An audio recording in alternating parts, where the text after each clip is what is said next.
సుధాకర్, మరి మొత్తానికి కేసీఆర్ గారికి ఆహ్వానం అందింది. మరి సోనియా గాంధీతో పాటు మరి ఆయన స్టేజ్ని షేర్ చేసుకుంటారా సుధాకర్?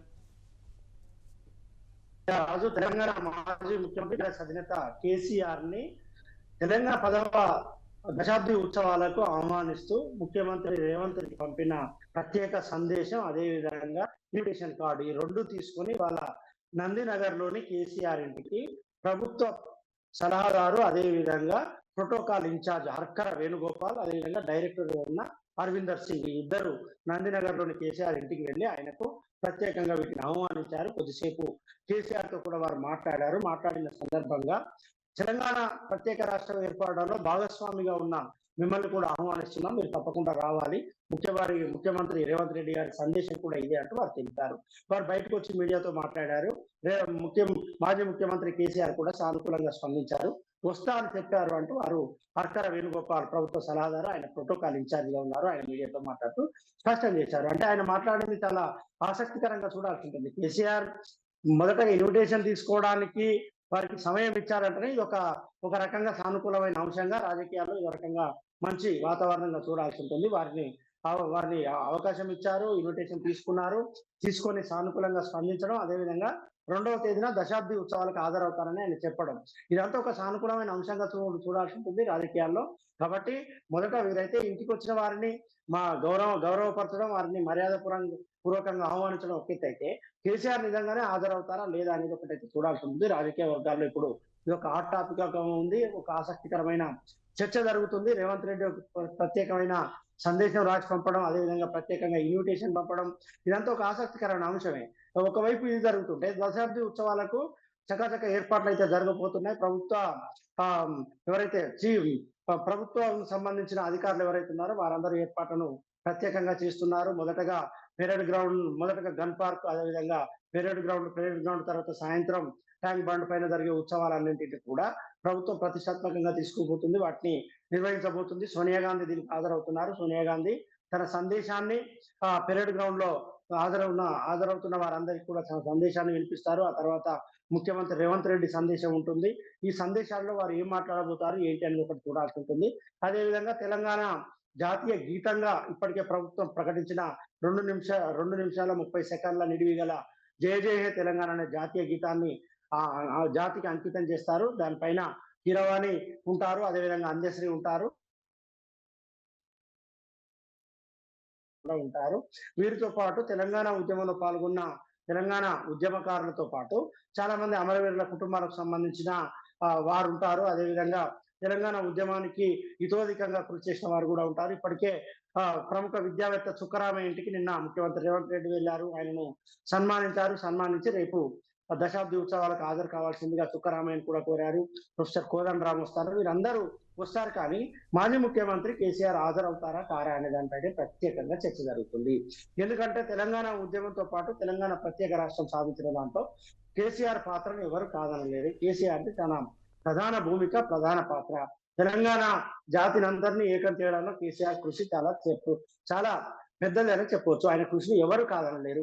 ఎందుకంటే కేసీఆర్ దత్తుడు తెలంగాణ వచ్చుడు అంటూ ఆయన దీక్ష కూర్చొని ఆయన రాష్ట్రం అంతా కూడా జై తెలంగాణ అనే నినాదం ఎత్తుకొని, ఆ జై తెలంగాణ నినాదం ఎక్కడి వరకు వెళ్ళిందంటే కేసీఆర్ దీక్షను చేయాలని ప్రయత్నం చేస్తే ఖమ్మం హాస్పిటల్లో పెట్టడం, ఖమ్మం నుంచి నీమ్స్కు రావడం, ఆ నీమ్స్కి వచ్చిన సందర్భంగా ఉస్మానియా యూనివర్సిటీ మొత్తం అట్టుడికి పోవడం, ఆ తర్వాత డిసెంబర్ 9, 2009 అర్ధరాత్రిన అప్పటి కేంద్ర హోంమంత్రి చిదంబరం ప్రక్రియను ప్రారంభిస్తున్న ప్రకటన చేయడం, ఆ తర్వాత సీమాంధ్రలో ఉద్యమం ఉవ్వెత్తిన నేపథ్యంలో తెలంగాణ ప్రక్రియ ఆలస్యం అవుతుండటంతో మళ్ళీ తెలంగాణ ఉద్యమం ఉవ్వెత్తిన ఇదంతా ఒక ప్రక్రియ జరిగింది. ఈ ప్రక్రియకు అందరికీ కూడా కారణం కేసీఆర్.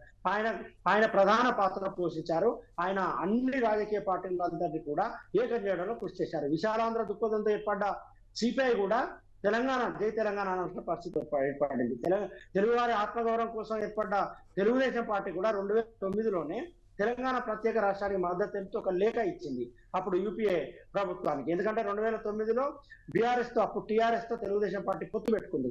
ఇవన్నింటినీ ఏకం చేయడంలో కేసీఆర్ పాత్ర ఉంది కాబట్టి కేసీఆర్ ను ప్రత్యేకంగా ఆహ్వానిస్తున్నారు. At the same time Sonia Gandhi పాత్రను కూడా ఎవరు కాదనలేరు. ఎందుకంటే సోనియా గాంధీ తెలంగాణ ప్రత్యేక రాష్ట్రాన్ని ఇవ్వాలని బలంగా ఆమె విశ్వసించింది. 1969లో ఇంతకంటే ఎక్కువ తెలంగాణ ఉద్యమం జరిగింది. అప్పుడు ఇందిరాగాంధీ ఉంది, ఆమె ఎట్టి పరిస్థితుల్లో తెలంగాణ ఇవ్వలేదు. అప్పుడు 360 పైగా మంది చనిపోయారు తెలంగాణ ఉద్యమంలో. కానీ అప్పుడు ఆమె తెలంగాణ ఇవ్వలేదు. Telangana at the same time Gorkhaland ఉద్యమం చాలా విస్తృతంగా జరిగింది. కానీ గూర్ఖాల్యాండ్ ఇంకా ప్రత్యేక రాష్ట్రంగా ఏర్పడలేదు. కానీ తెలంగాణ ఇవ్వాలని సోనియా గాంధీ భావించింది. తెలంగాణ ఇస్తే ఆంధ్రప్రదేశ్ లో కాంగ్రెస్ పార్టీ పూర్తిగా పడిపోతుంది, గ్రాఫ్ పడిపోతుంది, కాంగ్రెస్ పార్టీ బతికే పరిస్థితి లేదని తెలిసినా కూడా ఆమె తెలంగాణ ఇచ్చింది. కాబట్టి ఇద్దరి పాత్రలు చాలా క్రియాశీలకమైనవి. కాబట్టి అందుకే ఒకరిని తెలంగాణ తల్లి అంటున్నారు, మరొకరు తెలంగాణ బాప అంటున్నారు. ఎట్ ది సేమ్ టైం సంఖ్యాబలంగా అప్పుడు యూపీఏకు చాలా తక్కువ సంఖ్యాబలం ఉంది. ఎందుకంటే ఆంధ్రప్రదేశ్ కి సంబంధించిన ఎంపీలు వారు మద్దతు ఇచ్చే పరిస్థితి లేదు. కాబట్టి బీజేపీకి సుష్మా స్వరాజ్ పార్లమెంటరీ పక్ష నేతగా ఉన్నారు. ఆమె పాత్ర చాలా క్రియాశీలకమైంది. కాబట్టి ఆమెను కూడా ఇప్పుడు గుర్తు చేసుకోవాల్సిన సందర్భం. ఇలా ఒకరొకరు ఎవరి పాత్ర వారిది ఉంది. కాబట్టి దశాబ్ది ఉత్సవాలకి కేసీఆర్ వస్తారా రారా చూడాల్సి ఉంటుంది. కేసీఆర్ వచ్చి రేవంత్ రెడ్డితో వేదిక పంచుకుంటే కేసీఆర్ ఆ వేదిక పైన ఏం మాట్లాడతారు, ఎట్ ది సేమ్ టైం అదే వేదిక పైన ఉండే సోనియా గాంధీ, రేవంత్ రెడ్డి ఏం మాట్లాడతారు, ఇదంతా ఒక ఆసక్తికరమైన అంశంగా చూడాల్సి ఉంటుంది. వీటన్నింటికి ముగింపు పడాలంటే జూన్ 2వ తేదీ మధ్యాహ్నం వరకు ఆగాల్సిందే రాదు.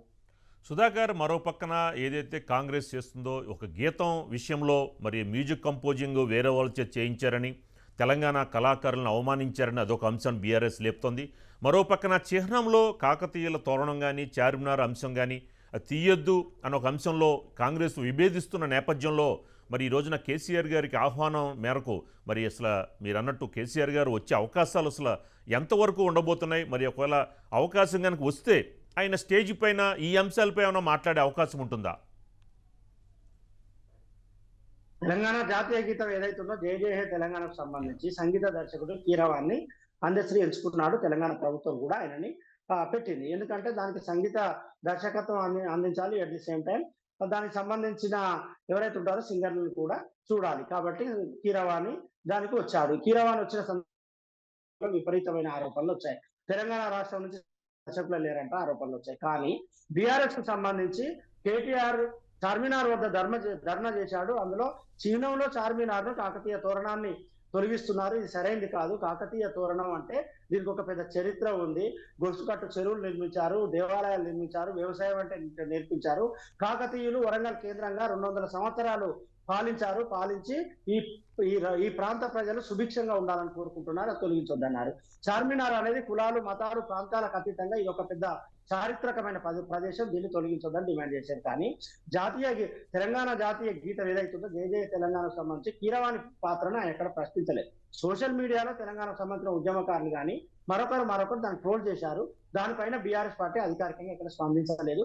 ఎట్ ది సేమ్ టైం ఒకవేళ కీరవాణిని ప్రశ్నిస్తే గతంలో బతుకమ్మ పాటలు కీరవాణితో చేయించడం, అదేవిధంగా చాలా అంశాలు ఉన్నాయి బీఆర్ఎస్ చేసి. ఇప్పుడు అవన్నీ చెప్పుకుంటూ పోతే చాలా సమయం పడుతుంది. అట్ ది సేమ్ టైం ఎవరో ఒకరి పైన విమర్శలు చేసినట్టుగా అవుతుంది. కానీ చాలా అంశాలు ఉన్నాయి. కాబట్టి కీరవాణికి సంబంధించి సందర్భం అప్రస్తుతం అనేది చాలా మంది. ఇప్పుడు సిపిఐ నారాయణ కూడా కొద్దిసేపటి క్రితం స్పందించారు. కీరవాణి విషయంలో ఎవరు స్పందించకూడదు, ఎవరు విమర్శలు చేయకూడదు. సంగీత దర్శకులకు ప్రాంతాలు అనేటివి ఏమి ఉండవు. సంగీత దర్శకులు ప్రాంతాలకు అతీతంగా ఉంటారు. వారు తెలంగాణ, ఆంధ్రప్రదేశ్, కర్ణాటక, మహారాష్ట్ర ఇలా ఏమి ఉండదు అంటూ ఆయన నారాయణ కూడా స్పందించారు. కోదండరాం అదే చెప్పారు. కాబట్టి కీరవాణి విషయంలో పెద్దగా అభ్యంతరాలు ఏం లేవు. ఆయన బాహుబలి సినిమాకే సంగీత దర్శకునిగా వ్యవహరించిన వ్యక్తి, అనేక పాటలు పాడిన వ్యక్తి. కాబట్టి ఆయన విషయంలో అబ్జెక్షన్ లేదు. ఒకటి చిహ్నం, రెండు తెలంగాణ తల్లి విషయంలో కూడా భారీగా ఏం అభ్యంతరాలు వ్యక్తం కావట్లేదు. కానీ చిహ్నం విషయంలో చాలా అభ్యంతరాలు వ్యక్తం అవుతున్నాయి. తెలంగాణ చిహ్నంలో కాకతీయ కళాతోరణాన్ని, చార్మినార్ని తీసివేయడం అంటే ఇది ఒక రకంగా ప్రభుత్వం చేసే గొప్ప సాహసంగానే చూడాల్సి ఉంటుంది. ఎందుకంటే ఈ చిహ్నాలు రెండు ఒక రకంగా చారిత్రక నేపథ్యం ఉన్న చిహ్నాలు ఇవి. వీటిని తొలగించడం అంత ఈజీ ప్రభుత్వం వెనక్కి తగ్గింది. అసెంబ్లీలో చర్చ పెట్టిన తర్వాత నిర్ణయం ఉంటుంది. అసెంబ్లీలో చర్చ పెడితే అది కొలిక్కి వచ్చే ఒక అంశం కాదు. ఎందుకంటే ఏ పార్టీ ఆ పార్టీకి సంబంధించి ఆ పార్టీకి ఇష్టంగా ఉన్న చిహ్నాలను పెట్టాలనుకుంటారు. కాబట్టి అది అంత ఈజీగా తేలే అంశం కాదు.